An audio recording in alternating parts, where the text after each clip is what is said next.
maman Christine, oya autour de Kabiso. Tomoni présence, il y a papa Franck Moulaja.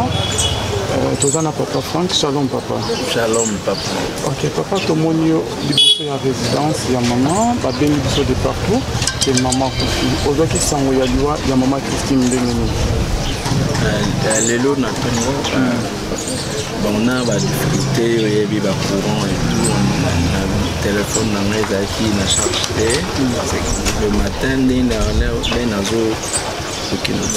la classe alors que Nazaki coup de fil, il y a l'un des responsables d'Eden, au Badaïk de Ménina, le fils et papa Alain Mouloutou, il cherchait à me joindre depuis 5 h, mais Nazaki joignait en blêté. C'est ce matin, en allant pour notre cabane à ma classe, les Nazaki nous voient pour cette triste nouvelle. Il y a départ, il y a Christine. Et qu'est-ce que vous gardez de maman Christine Moloto? Vraiment, c'est une maman pour nous. On a une grande famille, Gaël. Mais moi, personnellement, c'est ma marraine. Donc, c'est le couple pareil, en fait. Il y a mariage là, il y a bisou. Nazar, à titre, il y a Moussala Nzam, mais aussi, il y a famille parce que c'est vraiment ma marraine, en fait. Ok, on a fait ça peine de Malouba, papa Banobazo dans la vie de partout. Toi qui sens que maman Kofi à sa crise, au retour au couple maman, au juste maman Mine et maman Christine Naliwa. À Banaï Kobe là ou comment? Oui, Azaki est malade. Il y a moi le week-end. Maman Azaki est malade. La famille faisait des démarches pour qui nous continue les soins en Afrique du Sud avec retard, il y a la visa et tout. Et ça s'est dégénéré vraiment rapidement entre dimanche et lundi. Et donc c'est la boutou au lait, elle a rendu l'âme. Merci beaucoup. Gilles. Parce que est-ce que mon que je peux temps au la maman, on a 6-7 ans parce que papa allait me faire. Bien sûr. Je ne vais pas dire tous les jours, tous les mois, mais de temps en temps, quand on avait l'occasion, on était ici, peuvent toujours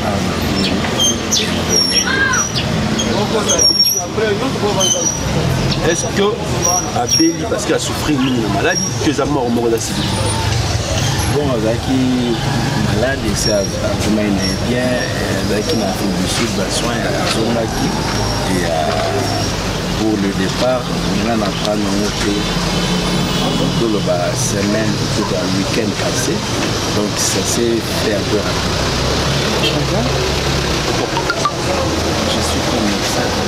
On comprend que dans la sous-émotion, tout le monde à travers le monde, ils peuvent retenir quoi dans la journée à l'élo ou une formation de quoi d'éducation? Bon, en tout cas, tout à l'heure, il y a un recueillement et le Gamounène, elle a servi le Seigneur. C'est vrai que toujours elle est là, mais Papa Nanzam, on a toujours l'espoir de la vie éternelle. Quand on a servi le Seigneur et quand le Seigneur permet notre départ, nous quittons pour entrer dans une autre vie. Maman Christine, elle a été une fervente servante de l'Éternel. Nous avons un likia qu'elle est auprès du Seigneur. On attend le programme. Il y a la famille, l'organisation, pour plutôt comment on va l'honorer. Petit cahier de dernière demande. Merci beaucoup, papa. Merci beaucoup. Merci.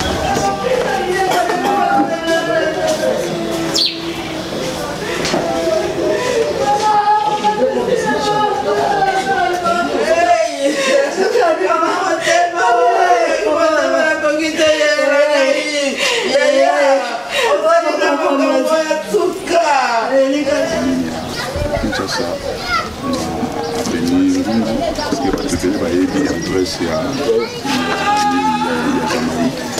Moi, je suis en Jamaïque avec déjà ma résidence dans la commune de Kinshasa, on a venu donc nous sommes là avec le frère Franck Moulaja, le frère Bronson, on a toujours tozela mwana bana oyo bakendaki na mort toyeba nini elekaki.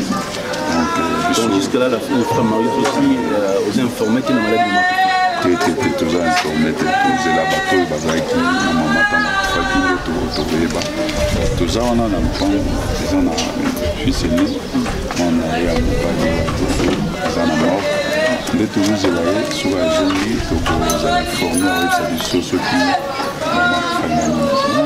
Ce qui est vrai, information est sûre pour nous, surtout que Maman Christine a sauté dans le monde, Maman Christine a tiqué. Aujourd'hui, le frère Alain a sauté. Il est parti depuis ça. Ça fait aujourd'hui combien d'années qu'il le fait? Je crois 6 ans ou 7 ans. C'est depuis 2013. Si je ne me trompe pas, je crois 6 ans, 7 ans déjà. Frère Alain et Maman Christine, Baboti combien? 4. On peut dire aujourd'hui qu'il y a une disparition que ce moment, qu'est-ce que fait ce couple? Non. Alain Moloto, déjà là, présence physique, Alain Moloto a l'esprit. Donc il a l'esprit, le sozo dans la musique, il y a surtout c'est Alain Moloto.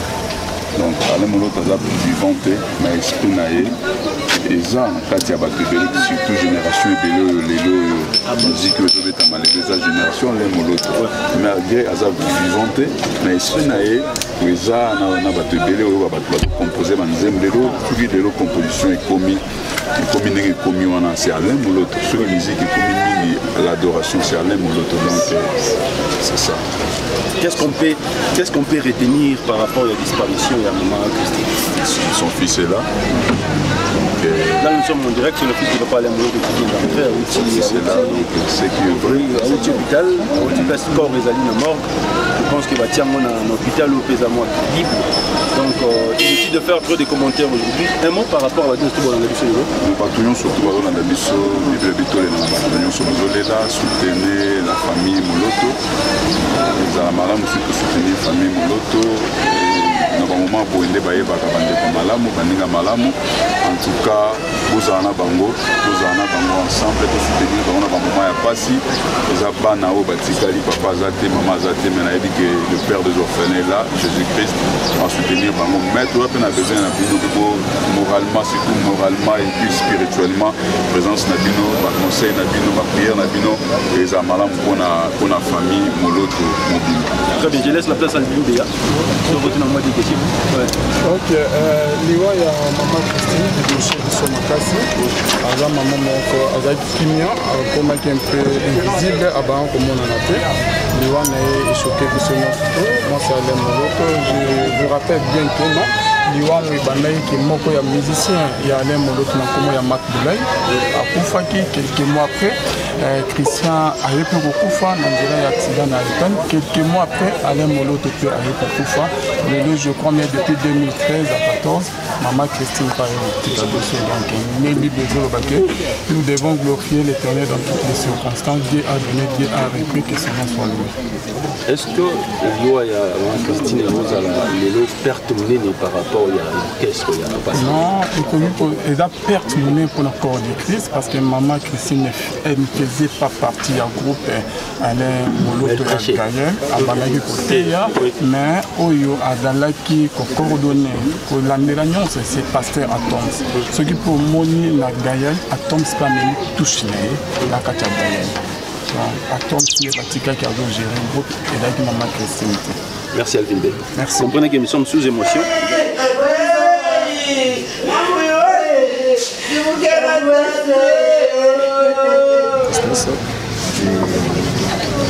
La santé était comme sur la tombe, le moment là sur Christine, Moloto, voilà où j'ai dit ça, c'est déjà banni, j'ai chanté le nom de la mot par la suite, puis à côté, la mort, à bas ça va plus ça,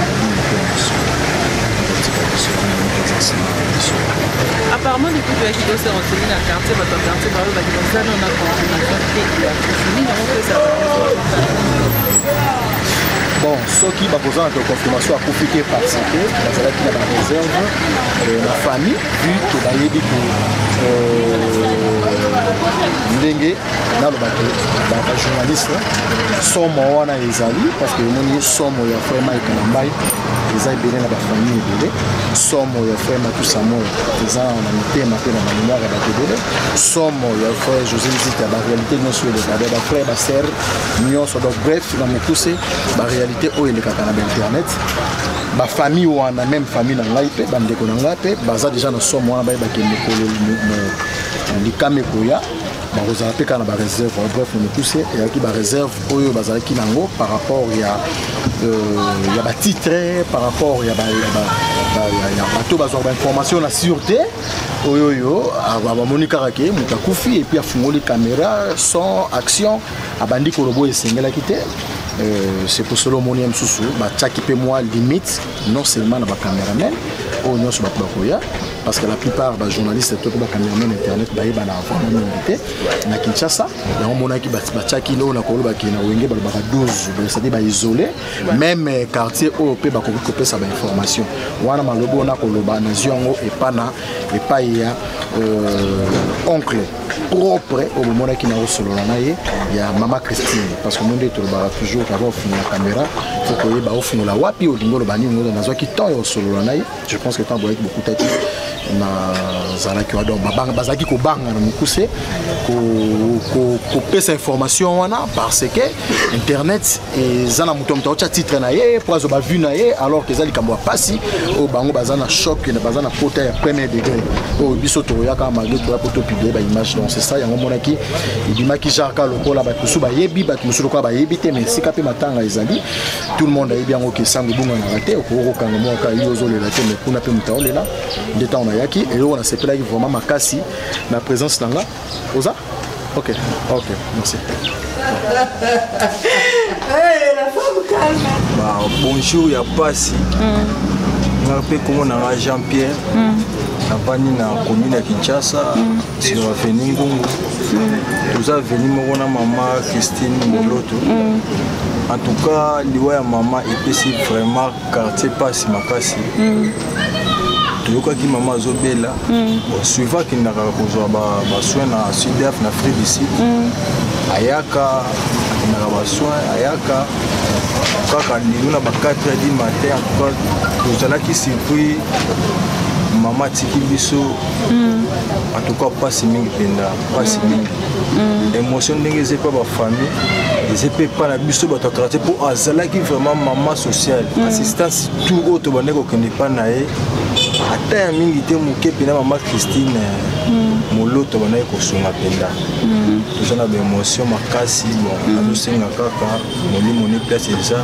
ekende pema na kimia atiki biso akufaki na clinique Ngalema tala kaka émotion eza neti nga kutu moya koloba eza te mpo souvent nga nakendaka mpo madame nanga mpena awa na veni madame moto akangaki suki vraiment atoaza mama moko social siko corps eza batiango wapi na kaka na clinique Ngalema ko toyokaki akufi na Ngalema mais on dirait batransféré na cinquantenaire tozoselaka programme ya famille en tout cas tokoassiste mama ndenge mama bandeki koassiste biso mpe na makambo awa na veni en tout cas aza mama sociale naza na baémotion commentaire mpena ya koloba eza te mama sociale toyebaki mama mpo aveni na mama yango oyo ti papa Alain Moloto lelo mpo abima papa Alain tobandeki komona papa Alain awa ndenge bandeki koleka na lelo nzambe ndenge aelevaki bango aye kozwa papa Alain après ba quelques années toyoka susu mama Kei donc toza vraiment na pasi tozoboya kutu kokota mpo soki tokota ntango mama komona kolele kozala makasi yango moni biso bana quartier tovandi bamisusu baza wana bavandi topusana oui en tout cas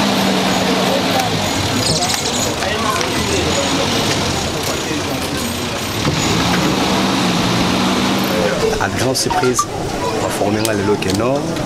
Maman Christine est morte. Donc, c'est vraiment triste. On a aidé Maman Christine à quartier parce que à mon école, on a monné Bola dans quartier. Donc, c'est ça. Bonjour. Maman, koyoka sango ya Maman Christine Moloto otika biso. Opi olobandeni. Ah, esali pasi makasi. Esali pasi makasi talaka ne tozana ye awa. Tomesana toza donc esali vraiment pasi tozana na émotion moyen kuta koloba mingi ezate mais nzambe asunga molimo na ye pe manakimia. Mais quand même, on a aussi un bonjour, au quotidien, on a oui, oui. Oui, pas qui a malade il y a longtemps. Ok, merci beaucoup. Todo continuer Kaka. Merci. Comment la maman Esther? Maman Esther, tout le monde yo awa, to e ko tu na par rapport ya sangwe, auto vu ya maman ya biso maman Christine Moloto, auto tika biso. Pona yo tongo zo ki sangwane sala ki ondengini. Ah, maman nanga, na oyeba taninga olobate. Wana za mama na ngai ata na tango apasi atika moto te ata tango papa azalaki ata bilamba ya bana kobongisa kotonga nga moto na banda kobongisa wana eza ndako na nga ya ndako na nga nga na bala moluba mobali na nga aza moluba wana babokilo na nga eza ndako na nga nakotaka butu moi mais sango wana tango nazwaki ndeko na ngai esalinga pasi molimo ne pema na kimia mama atika motu te atikaki mutu te omoni nga mosala nasalaka yango natongaka bilamba mama nga natongelaka ye mais donc esalinga pasi nazoyeba kuta donc omoni nga boye banda na vandi banda tongo donc naza émotionné nazoyeba ta ndenge nakobanda te ndenge nini nakosukela te donc ezolekela nga na mivandeli kaka boye nde omoni nga nazotala donc toza na pasi moko mama atiki biso donc naoyeba ta ndenge akoloba te. Mais quand même, vous avez dit que bela. Maman, tu as dit bien, maman a beli tamlaïté. Maman a beli tamlaïté. Quand d'un coup, quand abonné, tu as vraiment que bela, na yeba été que maman bela. Na surtout quand net il y a une tongo bende ba yebi singa que maman a couché à partir ba 4 ans de biso to ka isa. Na yeba été sanga malade. OK, merci beaucoup.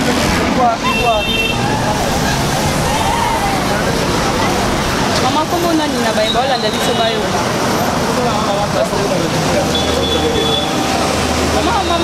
Maman, tout le monde a venu à Maman Christine, a venu à commune à Kinshasa. Est-ce que vous avez un témoignage par rapport à Maman Christine? On a besoin de témoignage, maman, c'est la makasi, maman, la kimia. Mais ces derniers temps, on a eu les autres gars qui sont passés. Et puis, ils sont passés.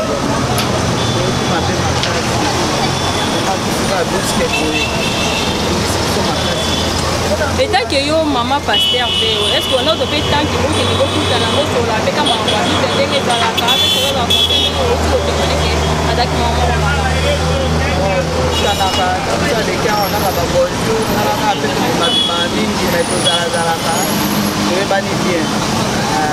OK, merci beaucoup hein toujours continuer toujours dans la route.